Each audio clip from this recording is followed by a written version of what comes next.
A standard build to a decent finish, but there are worse climaxes to have. Hell, some can't even achieve climax at all. Anyway, I'm John Renton with my review of New Japan Pro Wrestling's G1 Climax 31 Night 4 event. This show had a few good moments, but was mostly just there. Let me know your thoughts in the comments. It was also free to anybody to watch on New Japan World. You didn't even need to be a monthly subscriber, though I would recommend that you get the monthly subscription. You get a whole lot of stuff, you get the archives, you get the new stuff, and we're in the middle of G1 season, the glorious month-long climax. Man, we're going to need to ingest a whole lot of fluids and have a whole lot of lube to be able to achieve the proper climax and not just pass out and be out for a whole bunch of days, because when you climax that goddamn much, you just can't take it. No, you're not going to take it. You just can't take it all anymore. Anyway, now that I put those goddamn mental images in your head, let's talk about this show that, again, was mostly fine. The right people won. But anyway, Hiroshi Tanahashi took on Hiroki Goto. It was a standard start. Tanahashi's had to basically, enhance his ground game, and Goto, even though he can take to the air, is mostly ground-based with good kicks and stuff like that. Tanahashi did do some good knee focus. There was a nice surfboard. Pace was fine. Goto can still go, toe if you will. A nice sling blade, ace is high, but he misses high fly flow. Reverse GTR, and we get some more good stuff, some more good kicks. But inside cradle, 1, 2, 3. The ace manages to pull one out and get some points, and there we go. And I will have a point total rundown at the end of this review, all the way up until pretty much, just before the semifinals, because then what's the fucking point? Because we're all going to know who the fuck's going to win. So, who's going to win A blocker and B blocker? And thank you very much to a particular friend of mine. I cannot unhear it. I can't unhear that. I just can't fucking unhear that. So anyway, but yes, Hiroshi Tanahashi gets the victory over Hiroki Goto. And then we get Tama Tonga with Jado versus Chase Owens. I love Tama Tonga. I love him in Guerrillas of Destiny. I think he's a great singles wrestler. And I just don't give a shit about Chase. I don't care that he can wrestle. He's just not interesting. Just not interesting at all. Tama is quite good, and there were some good submissions countered and some good strikes. Knees thrown by Chase, hits a jewel heist, but then he goes for the package pile driver.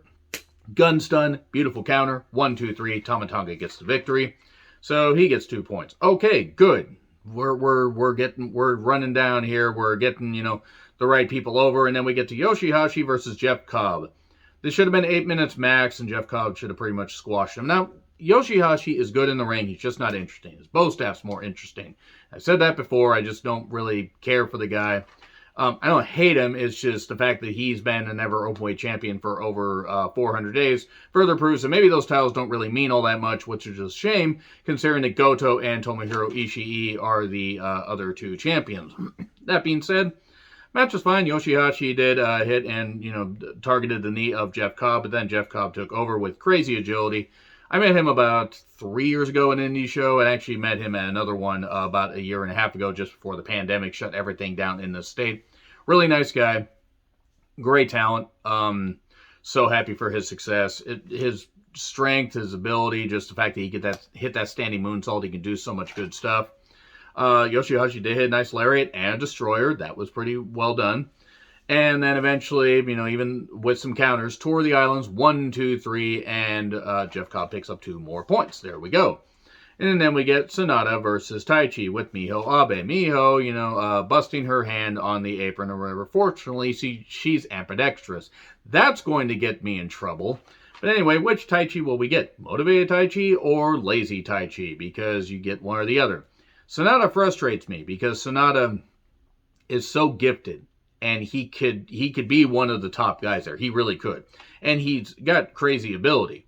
He's not an outgoing personality, but as far as ability, he could get by on that, and sometimes he just coasts and is frustrated. I'm not saying he needs to go out and deliver 5-star classics every single goddamn time, but he is kind of like the British Bulldog syndrome. He's one of them. Like, he's so good that he could do whatever. It starts slow, of course. We get some good submissions and stretches by Taichi, but also by Sonata, because Sonata is that good as well. Sonata making it look easy. He did get the skull in at one point. We got more stretches from Taichi, because Taichi is a very good worker. We get some strikes, some kicks, and then they tumble outside after suplexing each other. Series reversals and near falls, some good stuff. Oh, can't get the bridge, can't get the Gato clutch, or can get the Gato clutch, but just can't lock it on well enough. Saito pin suplex just for 2. And even though Sonata misses the moonsault, he almost got it. Nope, fist, and then Black Mephisto, if you will. It would have been better if I would have done that first. 1, 2, 3, and Taichi gets the victory. So, okay, he picks up 2 more points. Good stuff. Good stuff. We then get Okada versus Evil with Dick Togo. Okada did his best to make this work. Evil can still work, but I don't care about this Bullet Club bullshit. Dick repeatedly inserting himself, where he doesn't belong. We get exposed buckle spots.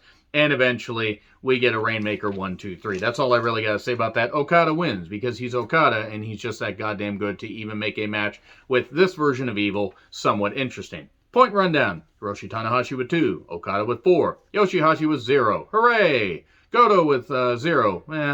Given who he faced, it makes sense. Sonata with 2. Taichi with 4. Evil with 2. Jeff Cobb with 4. Tama Tonga with 2. And Chase Owens with 0. Can we please just keep Chase Owens at 0 because he basically is a big fat 0.